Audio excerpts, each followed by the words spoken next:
Un saluto al pubblico a Milano e a chi è collegato da Fes. Vi parlo da Rabat, la capitale del Marocco e una delle sue storiche città imperiali, in una serata che mette in relazione luoghi diversi del Mediterraneo attraverso il linguaggio del teatro e della musica. Ziryab richiama una storia di attraversamenti, di incontri, di circolazione delle idee. La figura a cui si ispira lo spettacolo diventa così il simbolo di uno spazio mediterraneo che nel corso dei secoli è stato luogo di dialogo, di scambio e di trasformazione culturale. Il teatro, quando riesce a tenere insieme racconto, musica e memoria, offre proprio questo, uno spazio di ascolto in cui le culture non si contrappongono, ma si riconoscono e si interrogano a vicenda. Il collegamento con Fes assume in questo quadro un significato particolare. Proprio a Fes, nei mesi scorsi, nell'anno dei 200 anni delle relazioni diplomatiche tra Italia e Marocco, ho avuto modo di riflettere su quanto queste stratificazioni culturali continuino ancora oggi a dare forma al nostro presente. La serata di oggi si inserisce in questa prospettiva più ampia che vede nella cultura uno dei luoghi privilegiati per comprendere le connessioni profonde tra le diverse sponde del Mediterraneo. E quindi io vi ringrazio per aver condiviso con noi questo momento e per aver dato forma a un vero dialogo mediterraneo. Grazie a tutti e buona visione. Buonasera, benvenuti qui al Teatro Noema al secondo appuntamento della rassegna dedicata al teatro africano nell'ambito di questo progetto dal titolo Africa, arte, bellezza e cultura. L'appuntamento di questa sera è con uno spettacolo che ha per titolo Ziryab e ci parla di un musicista iracheno che ci accompagna in un viaggio musicale dall'antica Baghdad fino all'Andalusia del dominio arabo. È una figura, quella di Ziryab, che ha segnato la cultura musicale e sociale del Mediterraneo, ma che è finita come per scomparire tra le pieghe della storia. Lo spettacolo di questa sera è diretto da Daniel Sampedro e fa riemergere attraverso una storia a due voci, una storia molto raffinata tra musica e parole, le vicende di un uomo che è entrato nel mito. Ad introdurci questo nostro appuntamento, prima di tutto, il presidente della nostra associazione, Alberto Mio Martini, cui ora do la parola. Grazie, Marocco.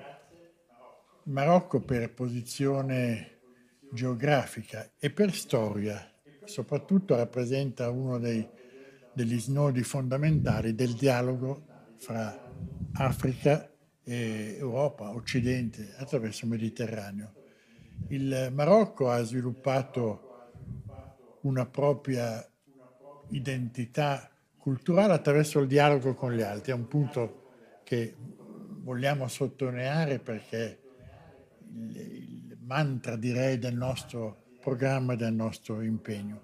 E quindi questa vocazione al dialogo che si trova in tutte le manifestazioni della bellezza e della cultura e dell'arte marocchina è l'aspetto da sottolineare perché è un aspetto di costruzione. Lo trovate nell'architettura, lo trovate nella tradizione, nell'artigianato, che è una forma d'arte particolarmente rilevante. Quindi questo spazio che noi dedichiamo di riflessione e di dialogo non è fine a se stessa, ma vuole significare quello che è l'impegno della nostra associazione, sviluppare, implementare, consolidare rapporti stabili tra comunità.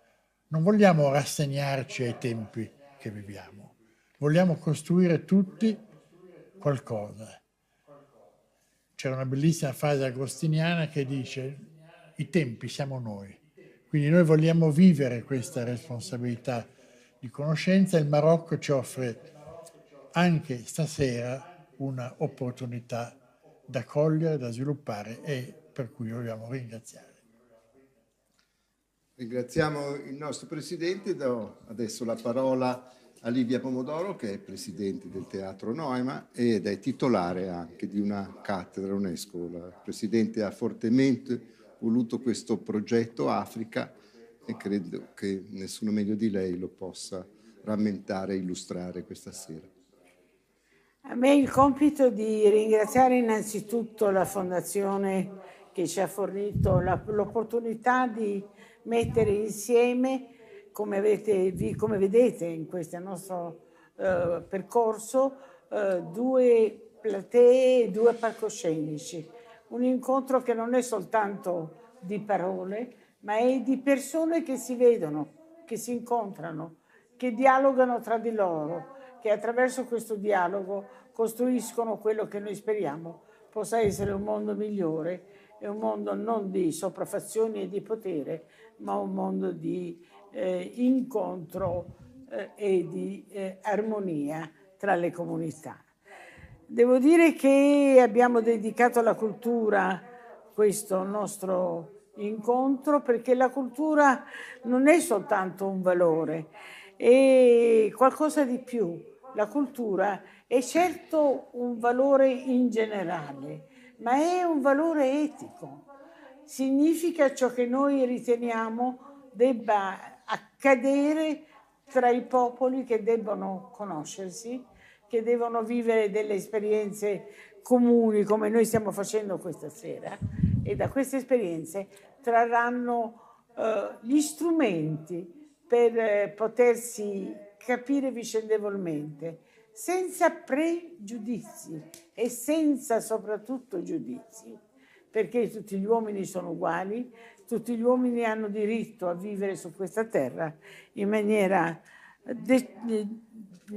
da poter dire che hanno una buona vita, ed è quella che noi auguriamo a tutti, innanzitutto ai nostri amici del Marocco che così gentilmente ci hanno accolti e ci vedono questa sera insieme in questa futura rappresentazione.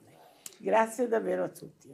Ringraziamo la Presidente. Do adesso la parola per chiudere questo ciclo che poi anticipa i contributi che verranno dall'altra parte del Mediterraneo a Luigi Marsiglia. Luigi è il nostro critico d'arte, assieme a Matteo e alle persone del Teatro Noema ha il compito di costruire l'interazione, la dinamica, il motore di questo progetto, l'interazione con i mondi altri, i paesi africani che abbiamo coinvolto in questo progetto che, non dimentichiamo, si realizza con il contributo importante del Ministero degli Affari Esteri.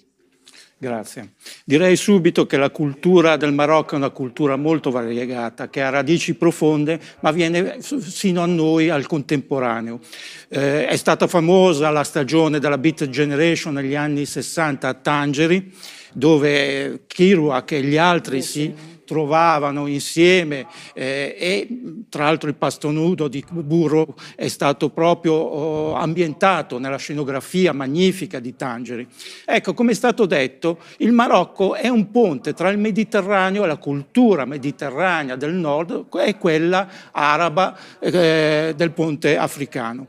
Io direi che questo è un po' la summa di tutto quello che è l'estratto culturale che viene da lontano, ancestralmente, e diciamo che unisce poi le varie arti. Infatti si va dall'architettura proprio con un insieme che è a contatto intimo tra di loro, l'arte non figurativa, aniconica, islamica, che è poi una scrittura, perché si riverbera, come dicevamo nell'architettura, con quelle linee di arabeschi che sono una connotazione molto particolare delle città del Marocco. E poi questa scrittura è anche la musica, come ci dirà lo spettacolo di questa sera. E diciamo che è un insieme che costruisce questi magnifici panorami di città d'oro, di città blu.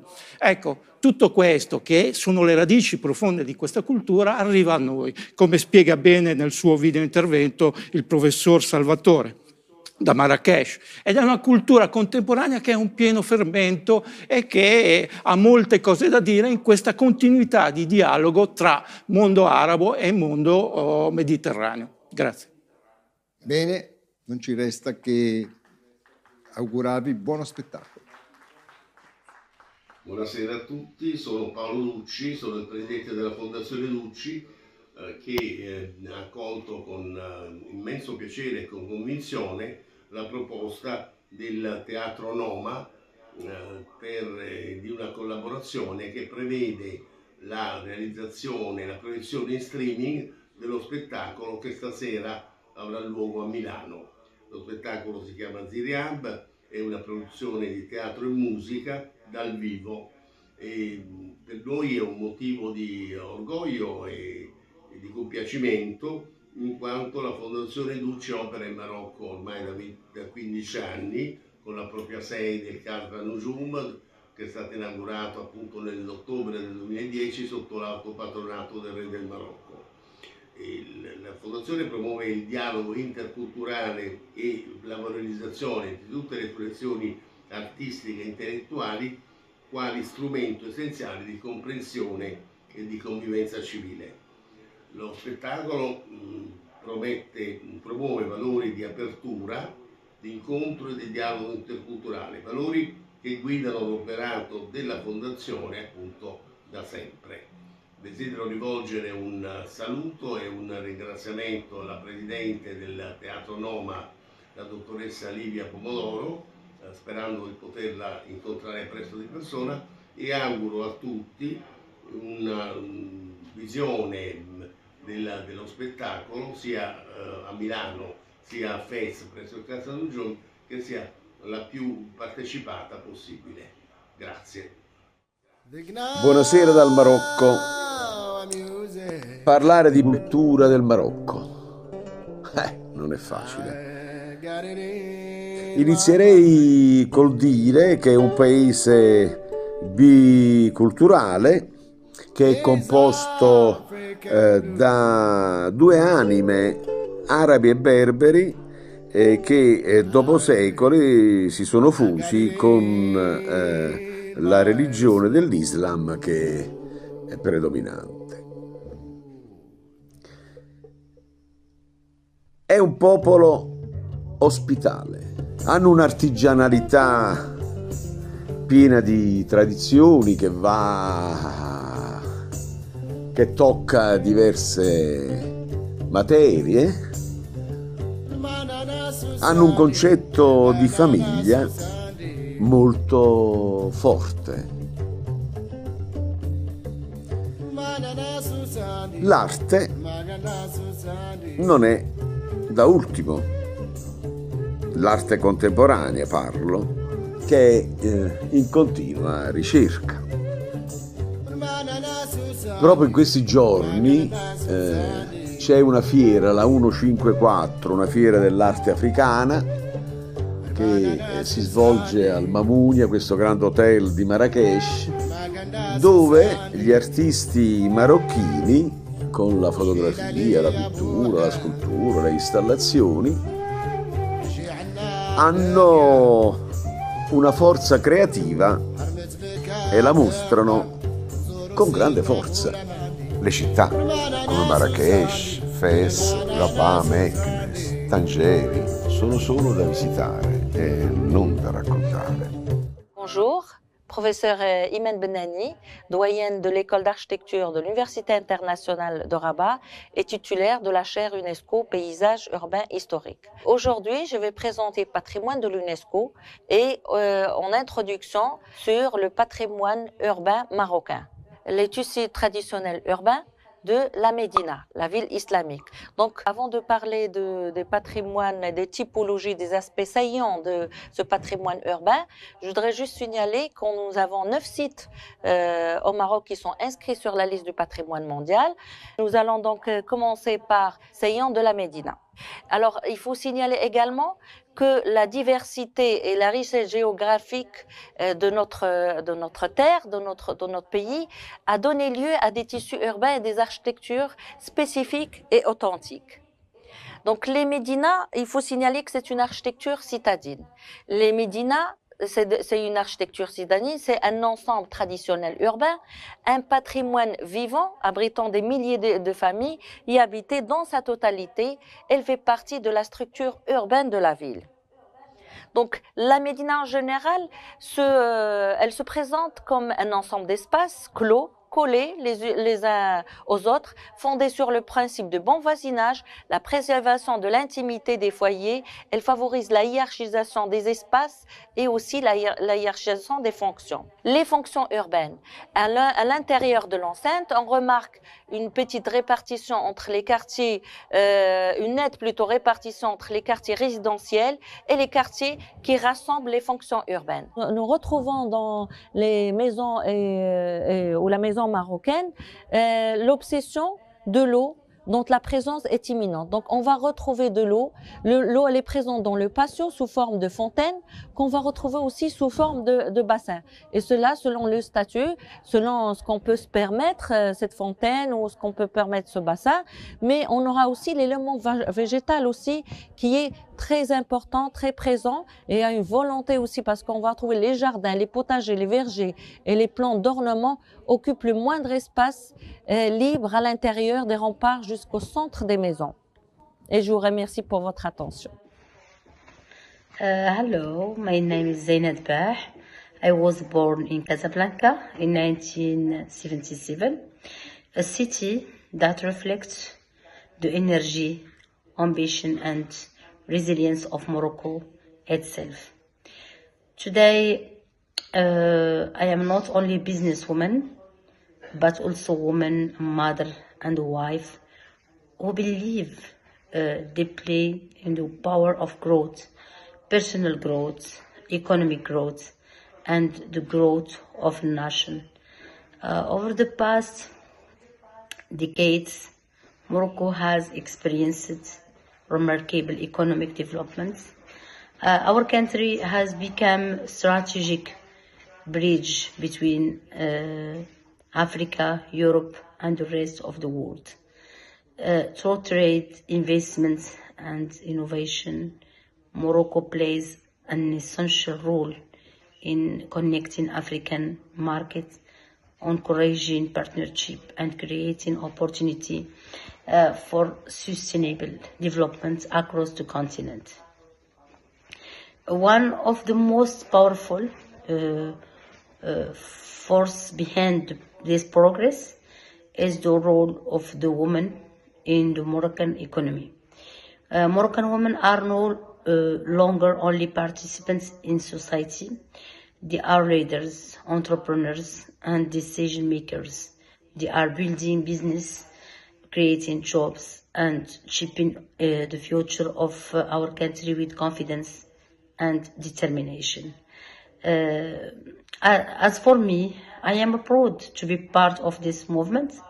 I am a businesswoman who believes in hard work, vision, and courage. Each moment with my family gives me the motivation to go further in my career. At the end, I would like to express my deepest gratitude to my husband, Fawzi Mohammed. He has always supported me, trusted my vision, and encouraged me to move forward in my business. His belief gave me the confidence to grow, to evolve, and to prove what I am capable of achieving. Through his support, I have learned how important family support is building successful projects and creating successful business. Behind every strong woman, there is often a family that believe in her dreams. Thank you very much. Thank you. Buongiorno a tutte e a tutti, io sono Hanan Makhloufi, sono una scrittrice di origine marocchina che vive a Torino da 26 anni e ringrazio l'organizzazione per avermi invitata a leggere alcune delle mie poesie per questo evento molto interessante. Io mi occupo nella città di Torino di progettualità culturali, quindi organizzo eventi di vario genere, di vario tipo, sono curatrice e dal 2025 ho fondato un Sanduc Edicola Collettiva, che è uno spazio, un polo culturale che sta rigenerando una vecchia edicola, un'ex edicola. Io oggi vi leggerò le mie poesie legate chiaramente alle mie origini in Marocco. Voglio sentire come un perdono il mio urlo in quel giorno dove la memoria si ferma. Com'è fresco il dolore e cosa nasconde. Ho sorpreso i tuoi capelli bianchi frugare nella mia giovinezza e cercare forse il domani in cui svanisci, ma dove cammino esiste solo il mio tentare e questo cuore debole. A braccia conserte lotto per tenere vivi gli alberi d'ulivo dove ho sepolto i giorni del mio crescere. Nella tua voce riconosco la gioia e la tristezza e sento che il mio domani non varrà mai quanto il canto del tuo ieri. Cosa ho fatto di me? Sembri chiederti ogni volta che mi guardi. Cosa ho fatto di me? Mi chiedo ogni volta che chiudi gli occhi. Papà.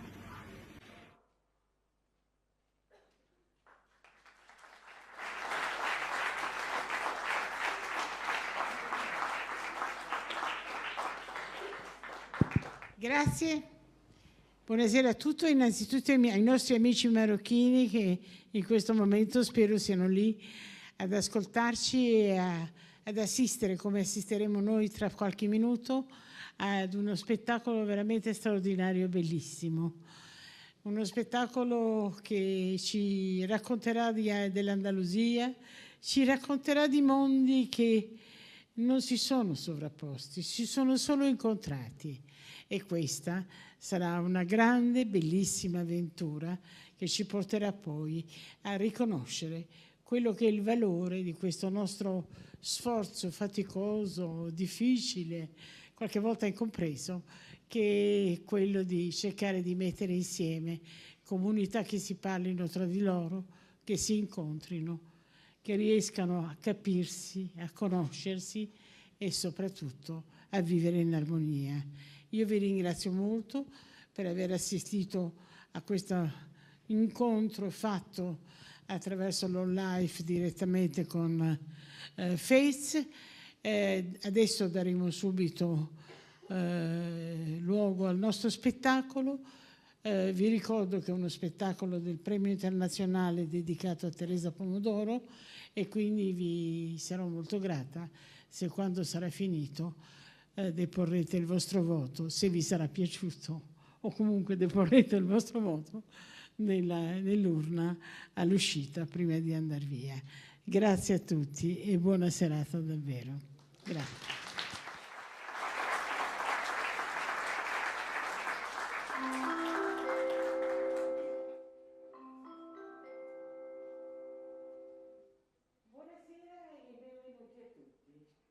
Lo spettacolo sta per cominciare. Si avverte il gentile pubblico che è assolutamente vietato fare foto con il telefonino o riprese video con altri strumenti. Si invitano gli spettatori a spegnere subito i cellulari e si ricorda loro che per gli spettacoli del Premio Internazionale, ove lo vogliono, potranno votare prima di lasciare il teatro. Grazie e buona serata.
En 711, les Berbères franchissent le détroit de Gibraltar et conquièrent la péninsule ibérique.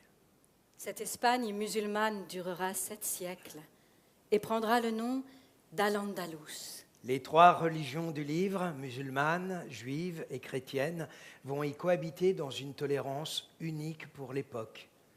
Elle va donner naissance à une civilisation sans égale, qui par sa science, sa culture, sa philosophie et ses arts va illuminer et faire progresser l'Europe médiévale. Nous en sommes aujourd'hui les héritiers. Cette mosaïque de peuples et de religions va attirer et voir naître un grand nombre d'hommes et de femmes illustres. C'est la vie de l'un d'eux que nous avons choisi de vous raconter, celle du jeune musicien Ziryab. Et cela pourrait bien commencer par...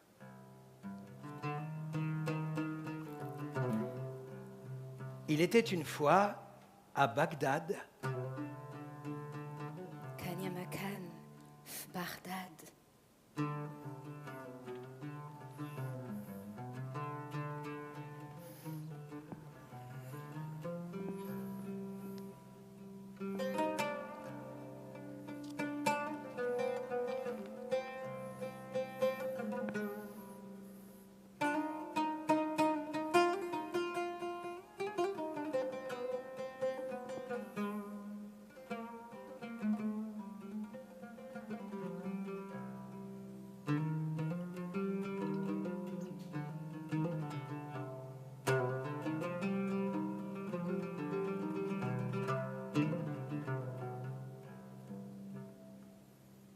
Accoudé à la fenêtre, Ziryab apercevait au-delà des terrasses voisines l'un des innombrables canaux qui sillonnaient Bagdad. Le soleil couchant recouvrait d'un voile pourpre les dômes et les minarets des mosquées. Au loin s'éleva le chant mélancolique du muezzin appelant les fidèles à la prière du soir. C'était une longue et triste lamentation qui rappelait aux hommes l'infinie grandeur d'Allah. Un vol d'ibis blanc déchirait en silence un ciel lourd, saturé des poussières rosées du désert. Ziryab observait distraitement les allées et venues des embarcations. Les gens se saluaient en se croisant. Des commerçants revenaient des souks, leurs chalands chargés de tapis, de soieries et d'objets en bronze. Des familles regagnaient leur foyer sur des barques de louage.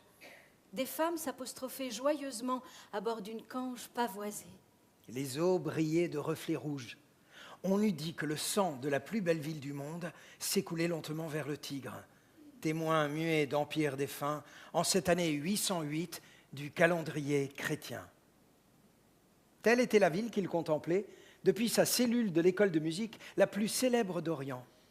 C'était son moment préféré, le plus suave de la journée, durant lequel il éprouvait un étrange bien-être. Pourtant, ce soir-là, une sourde angoisse troublait son esprit, s'accentuant à mesure qu'approchait l'heure d'une rencontre qu'il ne pouvait éviter. Ziryab reprit son luth, abandonné sur les coussins, et égréna quelques notes. Ses mains tremblaient. Il n'eut pas le temps de réfléchir davantage. Une femme de la maison entra pour l'aviser qu'un serviteur de son maître de musique l'attendait devant la porte. Le moment est venu. Le moment est venu. Inch'Allah. Inch'Allah. Suis-moi, Abou al-Hassan, lui dit le domestique. Ton maître Itzhak t'attend sur son bateau. Il suivit l'homme à travers d'étroites ruelles jusqu'au quai du canal le plus proche, où il monta sur une embarcation luxueuse qui appareilla aussitôt. Ils glissèrent le long de canaux silencieux, sous des portes ouvragées, entre des façades percées de rares fenêtres et des bazars débordant de marchandises cosmopolites. Ils atteignirent ainsi le palais du trône. Ils traversèrent des salles de porphyre et des cours de marbre embrasées par l'incendie du crépuscule. Franchissant une porte d'ébène, ils foulèrent enfin le lieu où se reposait l'homme le plus puissant d'Orient. Le prince des califes, Haroun al-Rachid.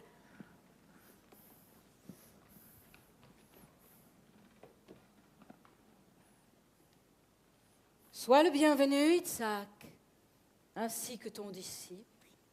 Je suis venu comme tu me l'as ordonné, ô souverain du monde, accompagné de mon jeune disciple, Abou el-Hassan Ali Ben Nafi, que nous appelons Ziryab, le merle noir, à cause de son teint sombre et de sa belle voix qui font songer à cet oiseau chanteur du même nom. Tu vas pouvoir constater sur le champ, ainsi qu'on te l'a rapporté, qu'il est l'un de mes meilleurs élèves, même s'il n'a que 19 ans, et je suis sûr que tu te délecteras des fruits de mon enseignement. Ziryab sentit son estomac se nouer et désira de toutes ses forces se trouver très loin d'ici, mais la jeunesse est audacieuse et sincère. Aussi, lorsque le calife l'interrogea sur ses talents musicaux, surmontant sa peur, il répondit :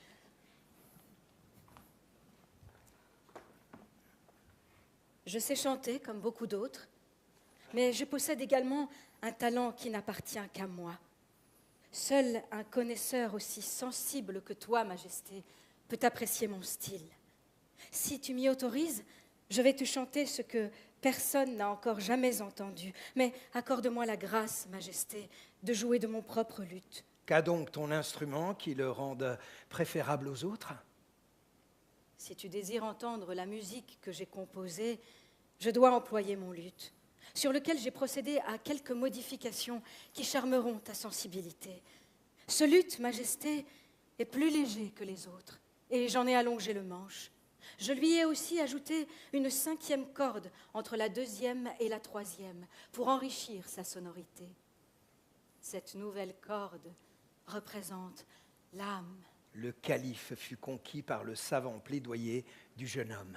Si ta musique est à la hauteur de ton éloquence, elle mérite d'être écoutée. Ziryab respira profondément et commença de jouer. Il chanta une note de sa composition en l'honneur d'Haroun al-Rachid, lequel en éprouva un tel ravissement que le chant terminé, il en réclama un autre. Mais celui-ci conclut, le calife, insatiable, voulut encore entendre cette voix qui le séduisait tant. À la fin, il applaudit à tout rompre.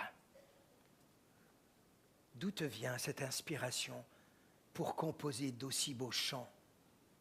Je dois avouer qu'ils m'ont tous été inspirés en rêve par les génies. Quelle délicieuse extravagance! Et, se tournant vers son chanteur officiel, il ajouta : « Je t'en veux beaucoup, Itzhak, d'avoir tant tardé à me présenter ton disciple. Je t'ordonne de t'occuper en personne et avec le plus grand soin de l'éducation de ce jeune homme. Il mérite d'être encouragé. Durant ma longue vie, j'ai entendu peu de chanteurs aussi talentueux. Je ne te pardonnerai pas que la vocation d'un tel prodige soit gâchée par négligence. Et je n'hésiterai pas à te faire subir ma colère, si cela devait arriver. » Tes désirs seront accomplis ainsi que tu l'exiges, Majesté, répondit Itzhak al-Mawsili. Après s'être prosterné aux pieds du calife, le maître et le disciple se retirèrent. Lorsqu'ils se séparèrent, le maître dit à son élève : « Viens chez moi demain matin de bonne heure, avant le début des leçons. » Le lendemain, Ziryab se réveilla, en proie à une grande fébrilité. Il se prépara rapidement et accourut chez son maître sans avoir la moindre idée de ce qui l'attendait. À son arrivée, celui-ci l'accueillit avec un visage sévère et le fit asseoir, lui-même restant debout.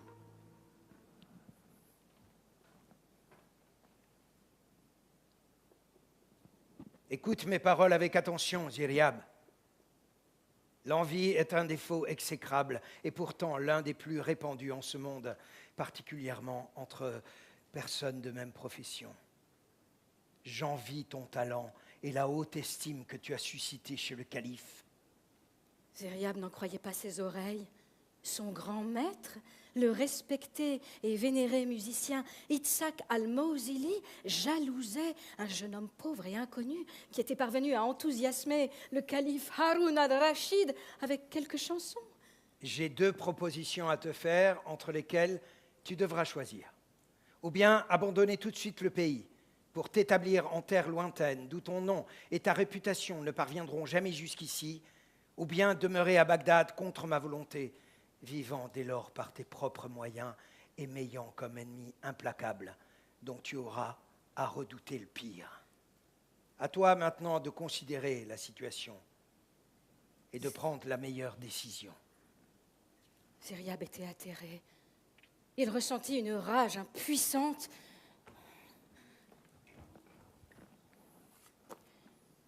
Le lendemain matin, il se présenta chez son maître et lui dit « J'accepte l'exil. » Itzhak lui donna donc un chameau, des vivres, des effets et de l'argent pour un voyage sans retour. Puis, Ziryab fit ses adieux à sa mère, qui pleura silencieusement à la pensée de la vie errante que son unique enfant allait désormais mener. À l'aube suivante, il se joignit à une caravane de marchands qui faisait route vers l'Occident. C'est ainsi que Ziryab s'en alla loin de Bagdad, abandonnant cette ville qui avait été sa patrie. Lorsqu'ils atteignirent le désert, il eut un ultime regard pour les contours bleutés de cette ville, que le soleil levant ferait bientôt ressembler à un labyrinthe doré où il avait vécu heureux. Son cœur se serra. Il détourna la tête, contempla le désert et se laissa emporter vers l'inconnu.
Allez. 14 années durant, il vécut au Caire, traversa le désert de Libye, longea les rives de la Méditerranée, tenta vainement sa chance à la cour de Kairouan. Il menait la vie errante des musiciens sans fortune et des poètes mercenaires, mais où qu'il allât, la gloire croissante de son nom le précédait, et ceux qui l'écoutaient ne pouvaient plus jamais oublier le timbre de sa voix. Il se maria et sa famille s'agrandit année après année. Parvenu chez les Berbères, il contempla pour la première fois les côtes d'Al-Andalus. Ziryab entendit de nombreux marchands vanter les merveilles de ce pays prospère, situé en lisière des territoires infidèles où depuis l'an 756 régnait la puissante dynastie des Omeyyades. Ces mêmes marchands qui colportaient dans le monde entier des nouvelles d'Irak, du pays des Francs ou d'Ifriqiya faisaient aussi circuler le nom du jeune chanteur qui courait déjà de bouche en bouche. Très vite, sans même qu'il le sache, sa notoriété parvint à Cordoue, capitale d'Al-Andalus, éveillant la curiosité de son émir Al-Hakam, avide de nouveaux talents. Celui-ci lui fit savoir qu'il lui offrit sans autre préambule la fonction de chanteur à sa cour et une pension substantielle. L'émir lui demandait de se rendre à Cordoue sans retard. Ziryab n'eut guère besoin de réfléchir. Il lui fit parvenir une réponse affirmative et quelques jours plus tard, il traversait le détroit de Gibraltar et voyait s'éloigner la côte africaine. Le cœur de Ziryab était gonflé de joie par cette chance inespérée qui mettait fin à de longues années d'errance et de privation. Ayant mis pied à terre à Algésiras, Ziryab et les siens se retrouvèrent parmi des émigrants et des commerçants maghrébins. Ziryab avançait d'un pas décidé lorsqu'il fut arrêté par un homme âgé. Il se présenta comme le musicien Al-Yaoudi, le juif. Selon ses dires, il se trouvait depuis des jours à Algésiras, guettant son arrivée. Mais son visage s'assombrit lorsqu'il dut annoncer une mauvaise nouvelle. L'émir Al-Hakam était mort peu de temps auparavant. Son fils aîné, qui lui succédait, Abdelrahman II, venait d'être investi nouvel émir 3 jours plus tôt. Ziryab crut que tout était perdu Une mort imprévue réduisait une fois de plus à néant ses rêves ambitieux. Il lui était désormais vain de rechercher auprès d'autres cours une gloire qui lui était sans cesse refusée. Toutefois, le musicien juif le convainquit de demeurer à Algésiras, le temps de connaître l'attitude du nouvel émir. Ziryab vécut d'interminables jours d'angoisse, durant lesquels naquit une rapide amitié entre lui et le musicien cordouan. Ainsi apprit-il l'étendue de sa notoriété, parvenue récemment jusqu'à la cour de Cordoue. Un jour, enfin, la chance se présenta aux chanteurs de Bagdad avec l'arrivée d'une caravane de mules en provenance de la capitale. Un élégant eunuque vint saluer Ziryab et lui transmit le souhait du nouvel émir Abdelrahman d'honorer le généreux contrat offert par son père.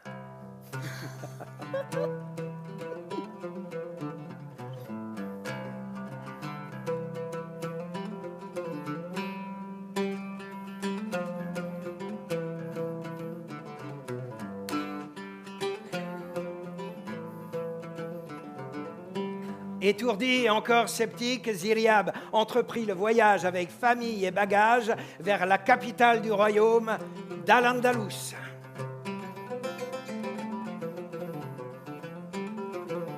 Un soir, enfin, ils aperçurent au loin Cordoue, la cité des Omeyyades, labyrinthe opalescent, hérissé de minarets et de clochers, sous un ciel violacé.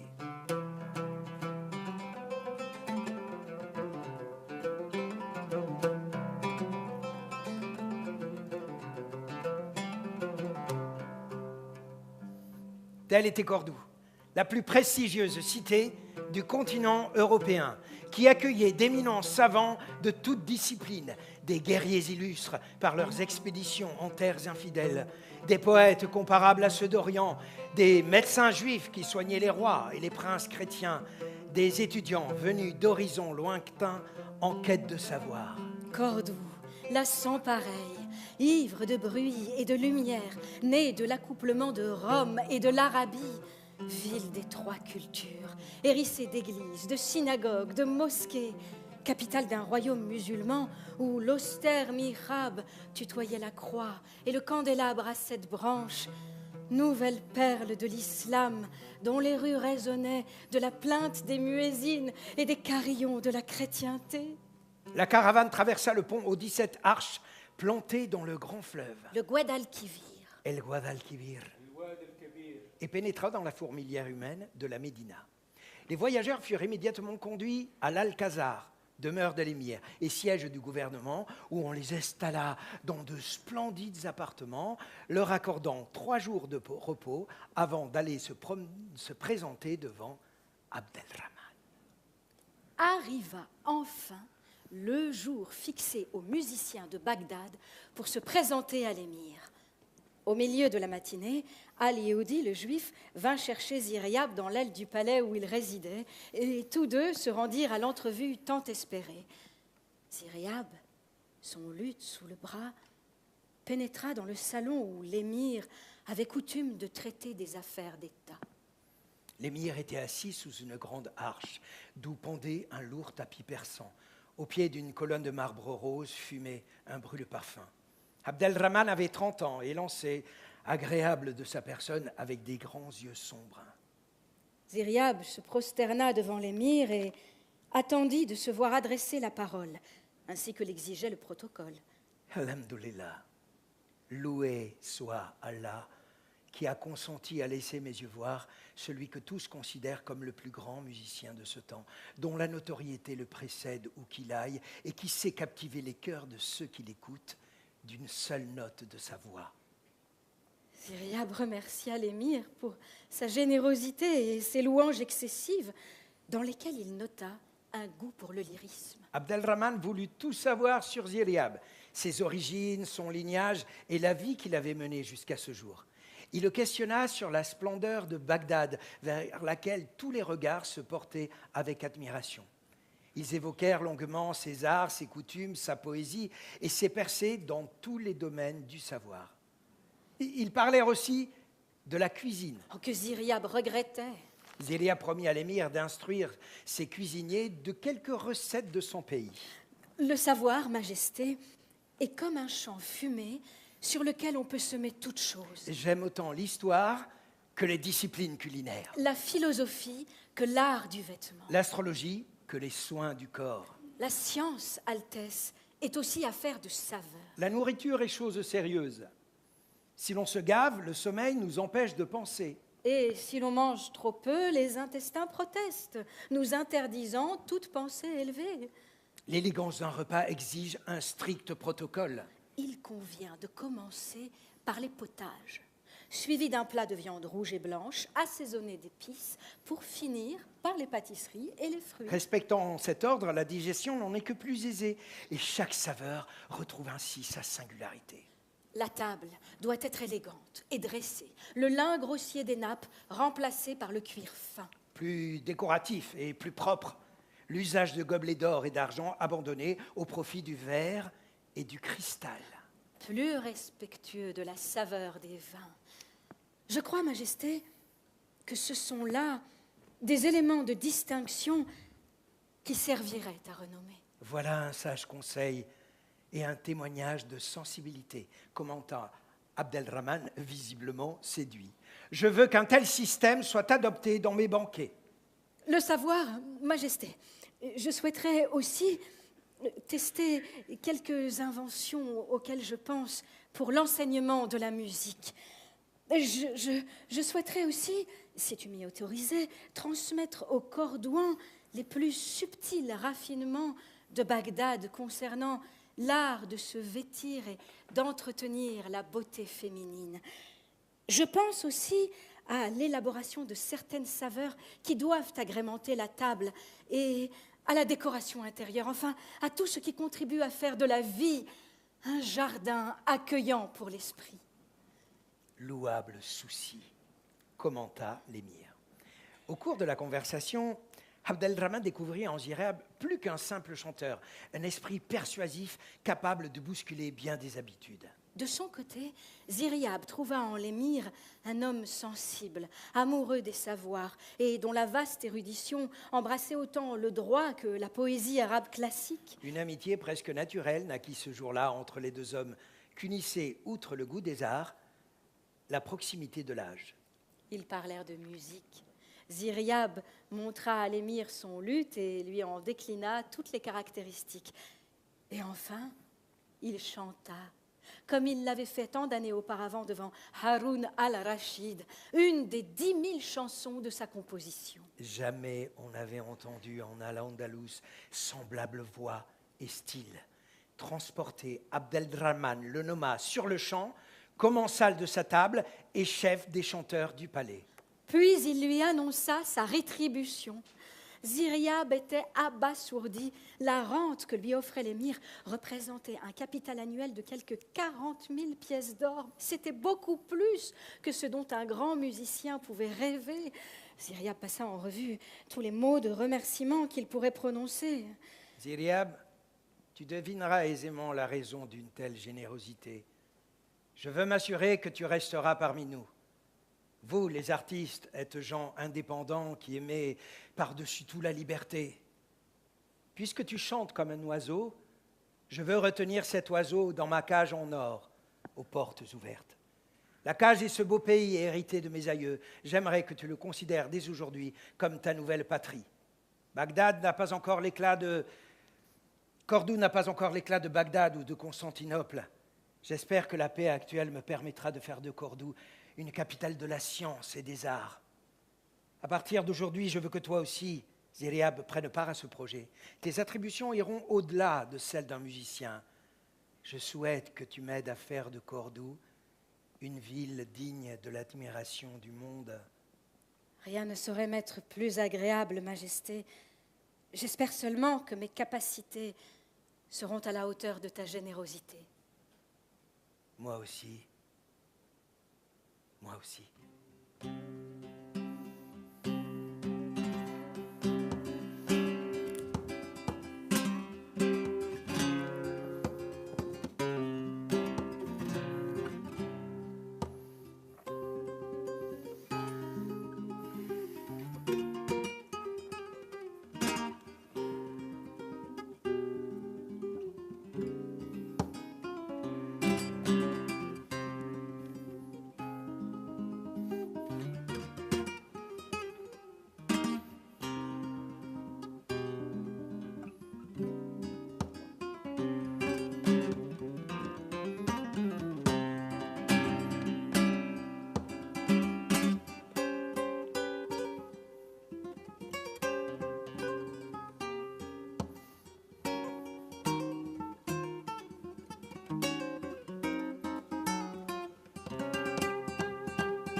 Tout Cordoue savait déjà qu'un certain musicien venu de Kérouan, à l'invitation du nouvel émir, recevait de celui-ci une rente princière.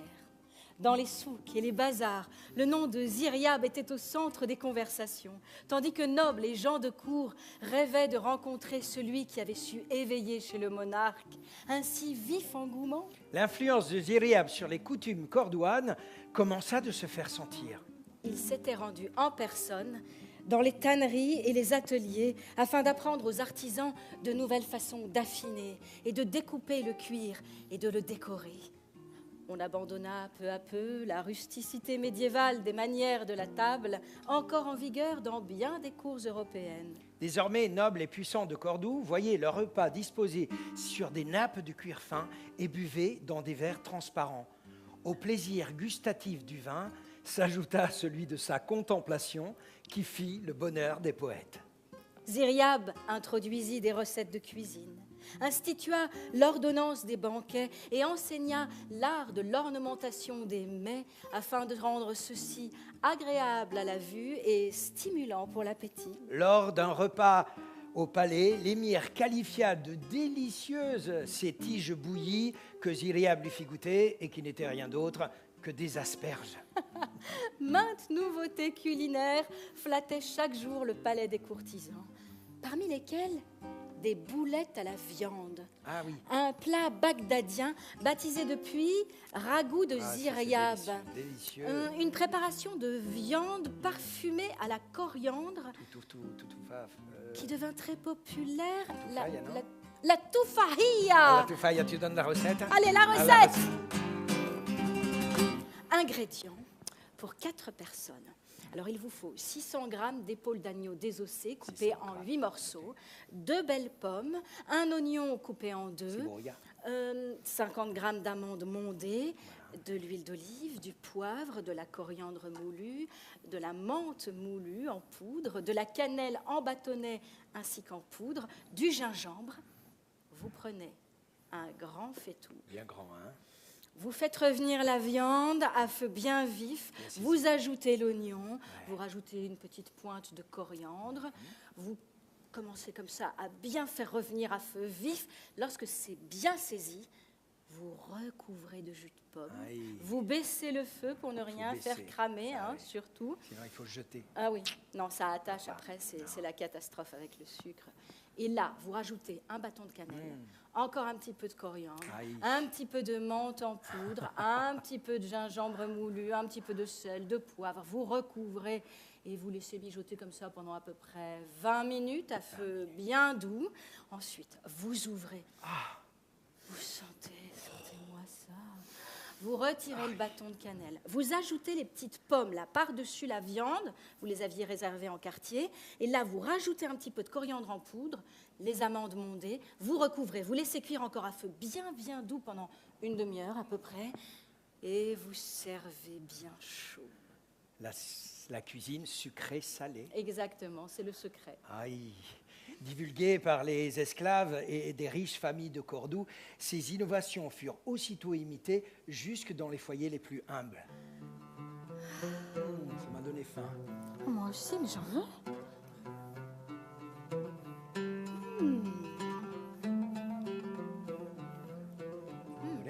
Vous en voulez? Un petit peu? Faites passer, prenez, faites passer. On en a d'autres? Ouais.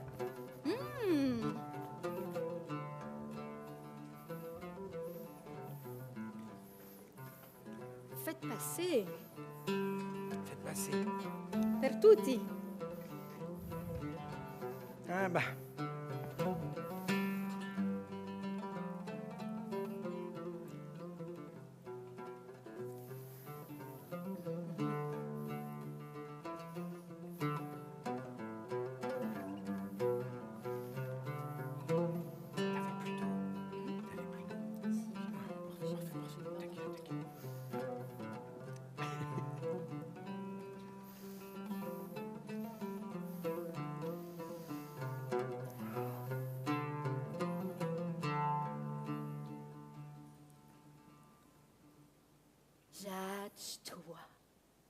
L'hiver arriva.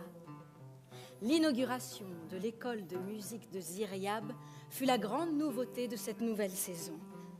Garçons et filles, stimulés par l'exemple du maître, se pressaient à ses portes, désireux d'apprendre le chant, la musique, et espérant devenir un jour célèbres, chanter à la cour et chez les grands de ce monde. Les attirait aussi la perspective d'apprendre une musique nouvelle au style fort éloigné de la musique savante d'Al-Andalus, qui en était encore à un stade primitif.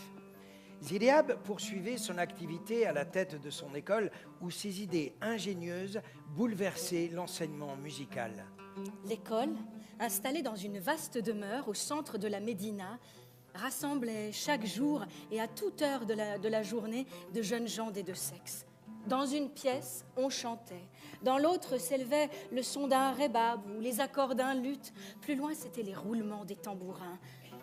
Instruments désaccordés, voix qui se brisaient, notes aiguës, cacophonie rythmique. Ziryab allait d'une pièce à l'autre, prodiguait leçons, explications, remontrances, un enseignement insolite qui n'avait jamais existé auparavant. Lorsqu'il découvrait des dispositions chez un élève, il n'épargnait pas ses efforts pour faire de lui un chanteur accompli ou un virtuose du luth.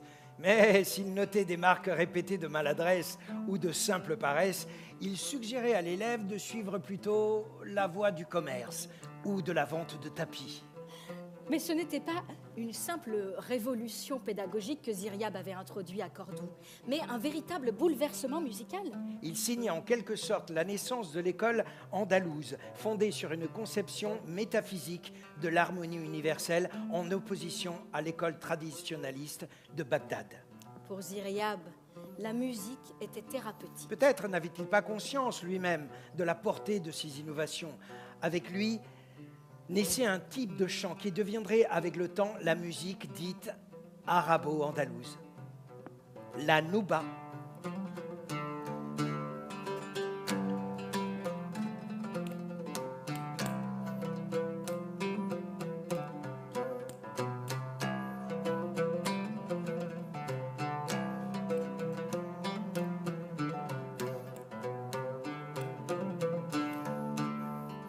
Grâce à Ziryab, la musique savante en Al-Andalouse ne serait plus jamais la même, ce que les amoureux de cet art commençaient à comprendre.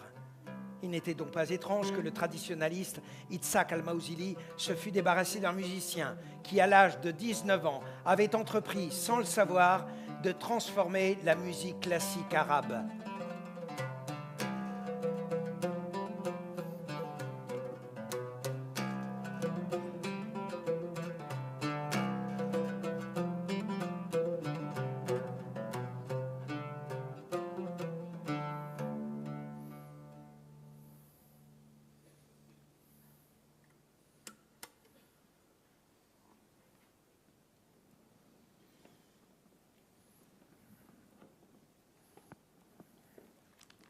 Grâce à la popularité de son école, Ziryab se familiarisa avec toutes les couches de la société cordoine. Il avait pour élèves des enfants d'aristocrates rencontrés à la cour, des gens humbles, une récente classe moyenne composée d'artistes et de commerçants, des adoptés appelés renégats, méprisés par les nobles et qui constituaient une grande partie de la population d'origine chrétienne ou juive, mais tous de père ou mère musulmans.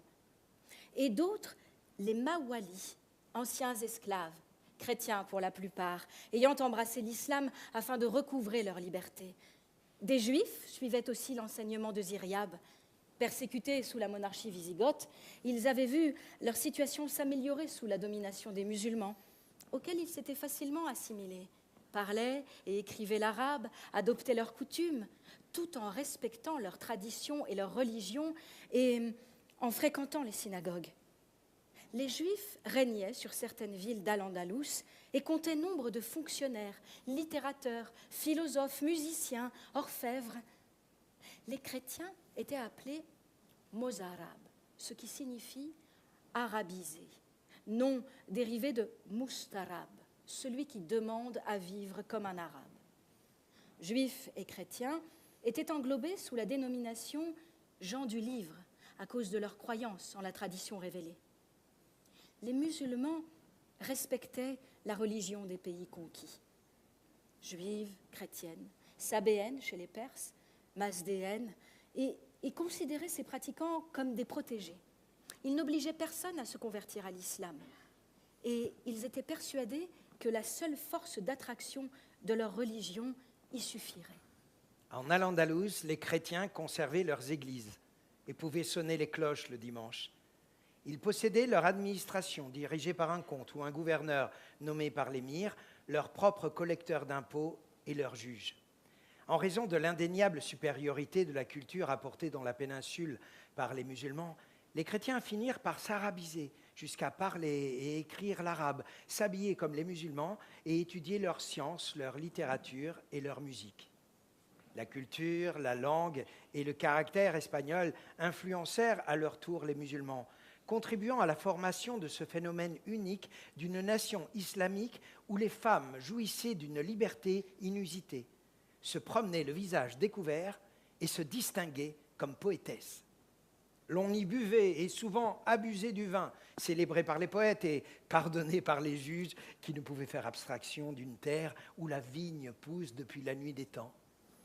Cette mosaïque de peuples et de religions formait une civilisation flamboyante et les chroniqueurs rapportaient que les hommes étaient fiers et prodigues, ingénieux et vifs. Ils étaient comparables aux Bagdadiens pour la beauté et le raffinement, l'élégance et l'esprit, la mémoire et le talent. Aux hindous pour le goût du savoir et leur amour des sciences. Aux Turcs pour leur aptitude guerrière. Aux Chinois pour la délicatesse de leurs ouvrages. Enfin aux Grecs pour leur connaissance des sciences naturelles et physiques, l'habileté à faire surgir les eaux dans les entrailles de la terre, leur art de la botanique et de l'agriculture. Ziryab apprenait à aimer cet étrange peuple aux origines si multiples et ouvrait à tous les portes de son école. Il ne considérait pas la richesse, ni le rang, la couleur de la peau, ni l'étoffe du vêtement, mais la seule capacité d'apprendre une musique nouvelle que les élèves s'approprieraient aussi naturellement que le pain qu'ils mangeaient ou le lait d'ânesse qu'ils buvaient. Babanga. Assis.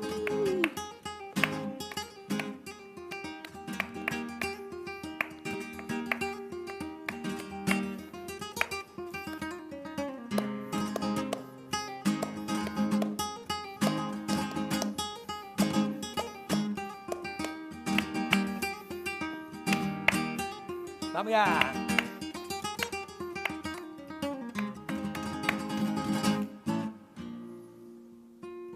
Por las ramas de un laurel van dos palomas oscuras. La una era el sol, la otra era la luna. Vecinitas les dije, ¿dónde está mi sepultura? En mi cola dijo el sol, en mi garganta dijo la luna. Ay.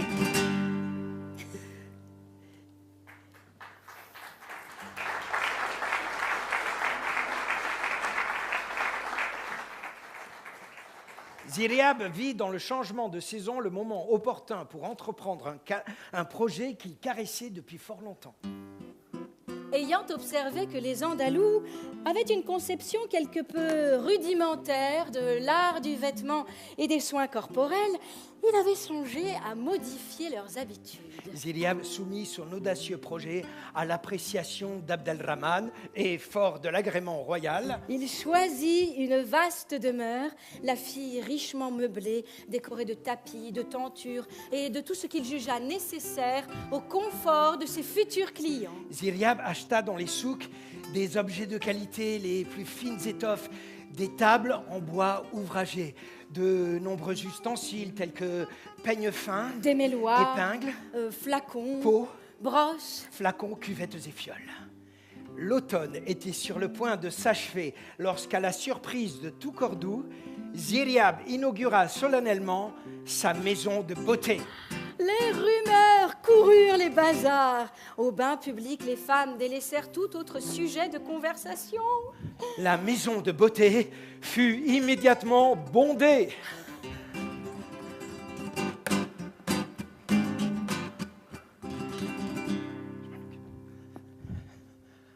les femmes y apprirent à s'épiler, à utiliser du fard et des crèmes cosmétiques, à se faire belle de 1000 nouvelles manières.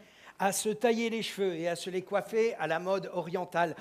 En dénudant front et nuque. Ainsi mettaient-elles en valeur leur visage et leur cou. Ce qui ne manqua pas d'éveiller de tendres ardeurs dans les harems. Les hommes, à leur tour, apprirent à se coiffer. Les cheveux, jusque-là portés longs et séparés par une raie au milieu, furent coupés, légèrement frisés, raccourcis, tout en dégageant le front et les oreilles. On découvrit les vertus de la pâte dentifrice à utiliser au moyen d'un bâtonnet. Du jour au lendemain, la maison de beauté de Ziryab devint le lieu de prédilection des élégantes, des concubines princières et des hommes distingués. Les femmes papotaient, riaient, exhibaient leurs jambes, gainées depuis peu de toile fine. Elles échangeaient des confidences osées devant des tables remplies de fioles de parfum, de pots de crème, de poudre, de teinture et de maquillage en tout genre. D'autres tables débordaient de godets de fard rouge, argent, de poudre pour blanchir le visage. D'onguents, d'emplâtre épilatoire à base de chaux vive et d'huile ou d'autres mixtures.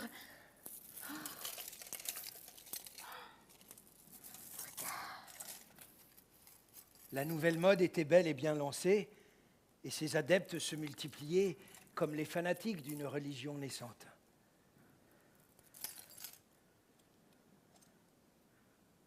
Dans l'esprit des Cordouans, le nom de Ziryab signifia désormais arbitre de l'élégance et de la beauté. Génie de la musique. Et du raffinement.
جات هموام ومشات هوام.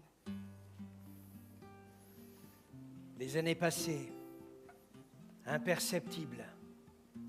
Les hivers gris nacrés succédaient aux printemps colorés et les étés dorés à des automnes cuivrés où la campagne se couvrait de feuilles mortes. L'éternel retour des saisons éloigné de l'Égir. Des hommes, chaque année, mouraient à la guerre sainte. D'autres naissaient, et les gens continuaient de maudire la dureté de la vie, à colporter leurs tragédies intimes dans les souks, à nourrir des illusions à la chaleur des braséros ou dans l'étreinte d'un corps aimé, palpitant de vie. Le Guadalquivir s'écoulait, soumis ou sauvage, de son éternelle et inépuisable source jusqu'aux portes de Cordoue, insensible au drame des hommes que ses eaux reflétaient. Un soir d'automne, alors que le vent soulevait les feuilles mortes dans les jardins de l'Alcazar, entre les pavillons de pierre ocre, Ziryab et Abdelrahman montèrent aux terrasses vitrées du palais des anciens émirs, qui servait maintenant d'observatoire astronomique. Une nuit d'encre tombait sur la ville, dont on ne voyait plus que les lumières. Abdelrahman contempla avec orgueil la cité étendue à ses pieds.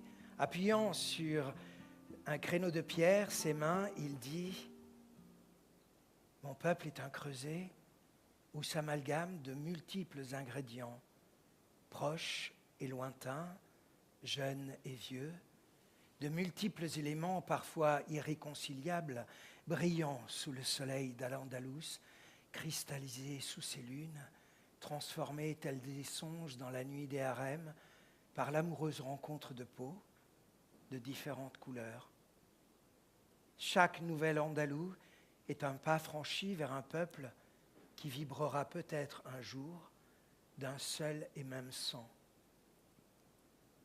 Je me demande si tant de veines peuvent constituer un bloc de marbre. Les sangs, Majesté, mettent des siècles à se mêler jusqu'à n'en former qu'un.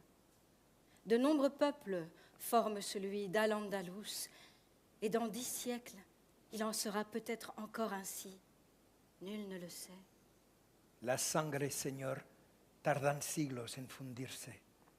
En este pueblo hay ahora 1000 pueblos, y quizás los haya todavía dentro de 10 siglos. ¿Quién sabe?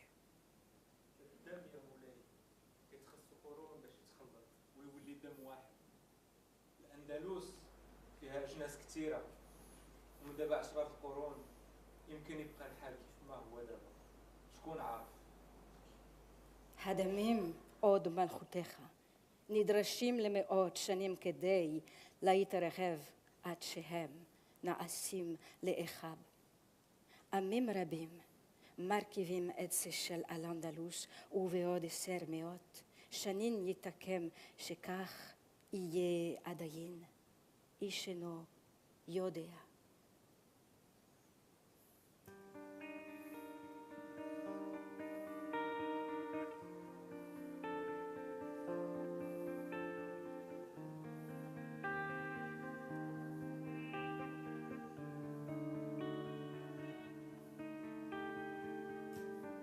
Abdelrahman contemplait encore la ville étendue à ses pieds lorsqu'il fut foudroyé par une attaque d'apoplexie. Les esclaves qui montaient la garde accoururent à son secours et le transportèrent dans ses appartements. Ils appelèrent les eunuques et le médecin. Celui-ci ne laissa aucun espoir. Abdelrahman ibn al-Hakam Abu Marwan expira avant l'aube, après un règne de 30 ans, 4 mois et 1 jour. C'était la 3e lune du mois de Rabi de l'an 238 de l'Hégire, 22 septembre 852. Abdelrahman fut inhumé dans le tombeau des sultans andalous, à l'intérieur de l'Alcazar, en présence de ses épouses, ses concubines, de ses 45 fils, de ses frères, des eunuques et des grands de ce royaume. Ce fut une triste journée.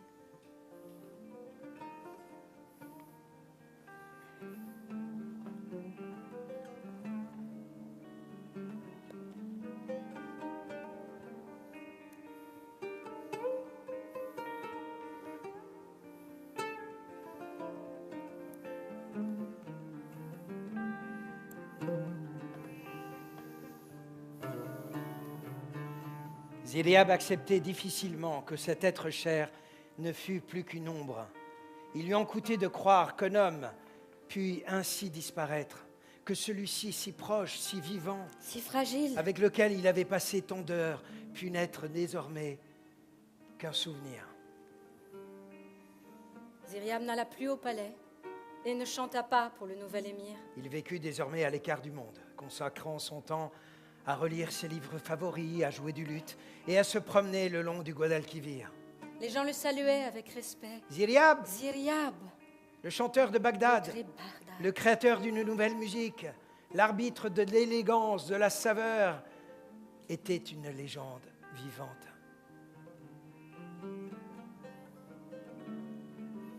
Durant la saison sèche, il s'installait dans sa demeure estivale où il passait de longues heures à égrener ses souvenirs.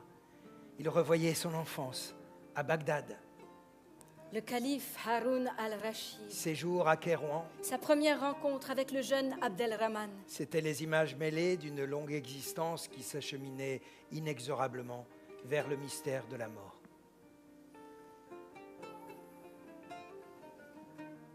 Contemplant Cordoue des contreforts de la Sierra, par une chaude soirée d'été, il songea: Voilà Al-Andalus, la terre des Omeyyades, où sont nés la plupart de mes enfants, la terre qui m'a vu vieillir et qui m'a donné tout ce qu'un homme peut espérer. Al-Andalus, terre des Vandales, royaume des fils de calife, capitale de la science et de la sagesse, face Allah que l'Éden ressemble au jardin andalou, débordant de fruits, de fleurs et de parfums, s'il en est ainsi. Il m'importe peu de mourir.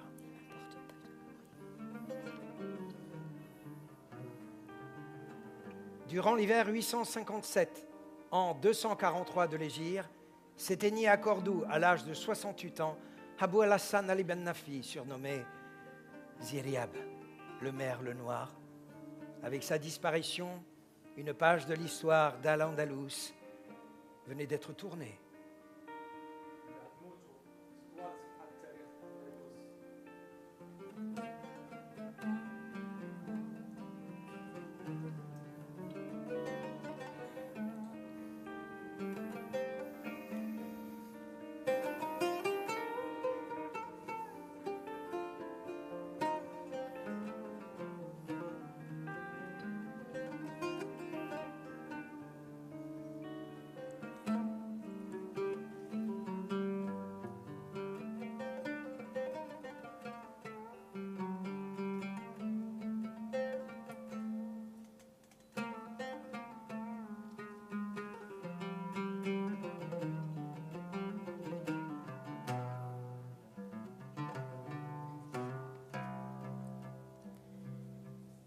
Round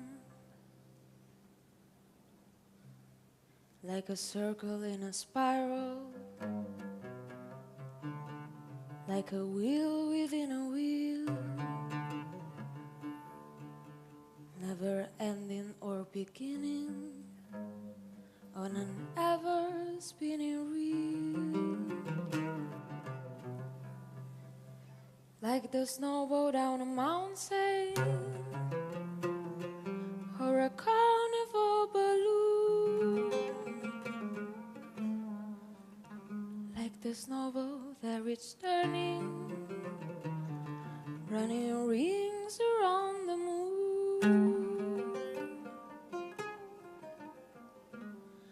like the clocks whose hands are sweeping past the minutes of his face. And the word just like an apple, whirling silently in space, like the circle that you find in the windlass of your mind.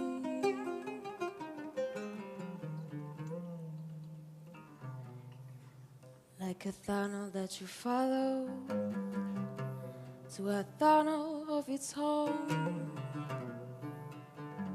down a hollow to a cavern where the sun has never shone, like the door who keeps revolving in a half-forgotten dream, like the ripples on a feeble someone tosses in a stream, like the clocks whose hands are sweeping past the minutes of this fate, and the word just like an apple, whirling silently in space, like the circle that you find in the windlass of your mind.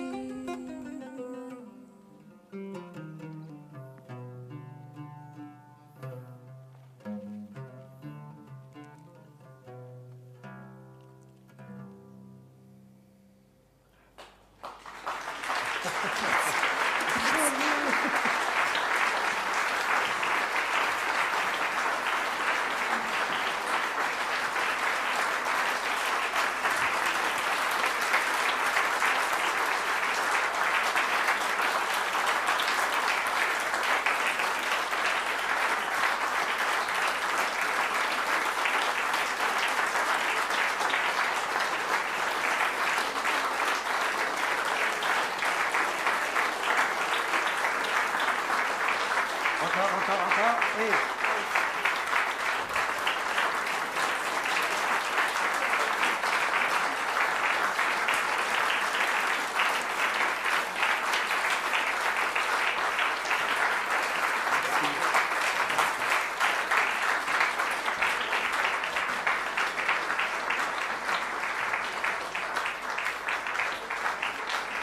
Allez, on retourne. Viens. Anch'io?